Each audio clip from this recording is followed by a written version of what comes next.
ভোটের জন্য জান্নাত বিক্রি করতেছে। এরা কি সত্যবাদী?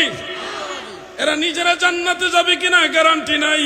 মানুষদেরকে ভোটের লোভ দেখাইয়া ইসলামের নাম বিক্রি করে, টিকিট বিক্রি করে, আবার কখনো কাউকে জান্নাতি বানায় দিতেছে।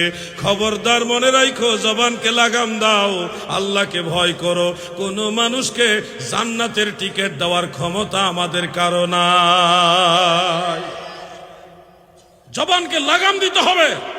যখন যা মুখে আসে তাই বলা যাবে না। ভুলক্রমে যদি কোনো শব্দ চয়ন হয়ে যায়, এটার জন্য আল্লাহর কাছে মাপ চাইতে হবে। আমি আপনাকে মাফ করতে পারবো না, মাফ করবে কে? আল্লাহ। তার কাছে মাপ চাও, বারবার ক্ষমা চাও, এতে তোমার ইজ্জত কমবে না। কিন্তু জবানকে লাগাম দিতে হবে, আল্লাহর ওলিদের সোহবতে যাইতে হবে। ওলি আল্লাহর বাংলাদেশ, শহীদ গাজীর বাংলাদেশ, শাহজালালের বাংলাদেশ, এই শাহপরানের। আপনাদের চট্টগ্রামে আরেকজন আল্লাহর ওলি আছে, হযরতে শাহ আমানত শাহ রহমাতুল্লাহ আলাইহি।